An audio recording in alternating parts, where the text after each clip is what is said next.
Hey there, folks. Welcome back to our live web stream coverage of Day 2 of the Produced By conference at Warner Brothers Studios. I have completed my long journey from the subject chair back to the interview chair. We had Charles Howard was just here interviewing me about the magazine, which was nice. Yeah, that was a kick. Oh, excellent. So I'm here with Chris Thomes of Disney ABC Television Group, and Chris, you are one of the moderators for the session today. That just wrapped up, I'm told. I moderated a panel called the Emerging Majors, and it was all about scripted digital content, and it was interesting. We got into some real brass tacks about what it takes to and what people are looking for around scripted content. Now, when we're saying scripted digital content, there's a very wide gamut of things that could be conceivably called. I mean, House of Cards is scripted. It's not being distributed any way other than digital, and for sure it is scripted. And on the other end, you have people who are just putting their first films up on YouTube and making the start, and that's scripted digital content. How do you put your arms, or where do you draw the line or put your arms around that term? For me personally, and I think we kind of covered this in the session, it was anything that really requires a writer. And where you're fabricating reality, you're creating a fictional world.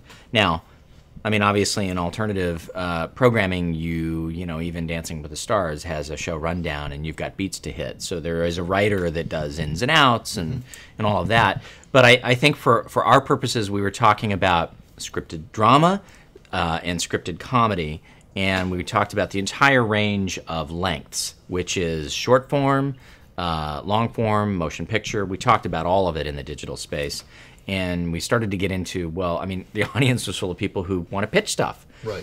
Who do they pitch to? What do they do? And how do they need to think about themselves as producers when they have something valuable or that they believe is valuable? Where do they start? So what can you tell somebody who when you say that there are people pitching, there are people just starting out, and there are people all along this various spectrum.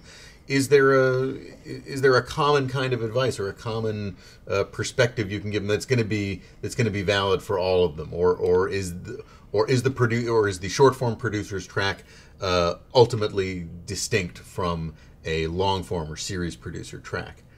Well, we talked about in the panel, what we heard from the panelists was that there are some commonalities and some common ways to approach everything.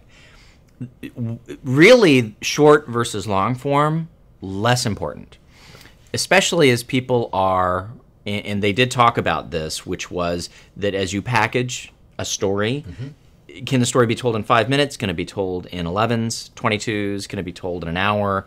Or can it be told in 90 minutes? And in some cases, and there's a lot of companies out there doing this, a lot of productions out there doing this, they'll create content that as written can be banked together. So it was less about format, and it was more about, and it always comes back to this, do you have a good story to tell? Right. And what are they looking for? What kinds of stories? So I think the one consistent thing we heard in this panel, as it was a great takeaway, was what is the brand lens through which the company that we want to talk to, what are they targeting? The brand promise. You go to Sci-Fi Network, they're not looking for Dancing with the Stars. Or at least maybe they're not. Maybe they're looking for Dancing with different kind of stars. Space aliens, maybe, I don't know, whatever. Right. But they are definitely looking within a sphere. And it's pretty easy to know kind of what to go after. When he gets into some of the Condé Nasts of the world, right. The Maker Studios of the world, MCNs in general, it's not so clear. Like a Netflix, what are they looking for? They are they're a clearinghouse. Right. So can you judge what they're looking for by what they have put out? Orange is the New Black, House of Cards, completely different things, and yet they've got the entire collection of the Smurfs in there. So what are they looking for? It's hard to know. So I think that we talked about doing your research and finding out who's looking for what is critical, and that it always changes. So you can't just assume. You have to know. And it's not that hard to find out, but you really need to know who they're going to talk to or they want to talk to, because that's how they're going to measure their success. Now, our web stream audience may be more familiar with the term, but of course, MCNs, multi-channel networks. This is a quantity. This is a level that's new. It's a new piece of vocabulary, really, over the last couple of years that it's emerged. Yeah. Oh, for sure. Yeah, Absolutely. If that. But they've already become a very important layer, a middleman, a go-between in the digital space. Just talk about the how the MCN layer came about, and what it means for producers in terms of doing their research or where it's going to go. And obviously, Maker acquired recently by Disney. Is that a trend that's going to continue, the continued corporatization of what were otherwise independent MCNs? Well, the MCNs. At least the ones you normally think about, the big ones right now, they built their infrastructures on YouTube. And so I think YouTube being a great equalizer in terms of ability to upload and being able to massively distribute to everyone on Earth, that it created these natural aggregators. And so, and each one started for different reasons. Maker started for different reasons, from full screen, right, from big frame and all that. I think that their business models have evolved and will continue to evolve because no one has they don't know, no one knows the future. But what I think is great about it is that there is this alternative to traditional entertainment that has created these new businesses. Right. And so ultimately, I think that for a producer to be able to tap into these networks it's a great capability. It doesn't necessarily mean you're going to make television money. It doesn't necessarily mean you're ever going to have a television show or make a movie or whatever, but it allows you to quickly and efficiently make things and put them up. So it's an extension of any of the digital technology that's out there.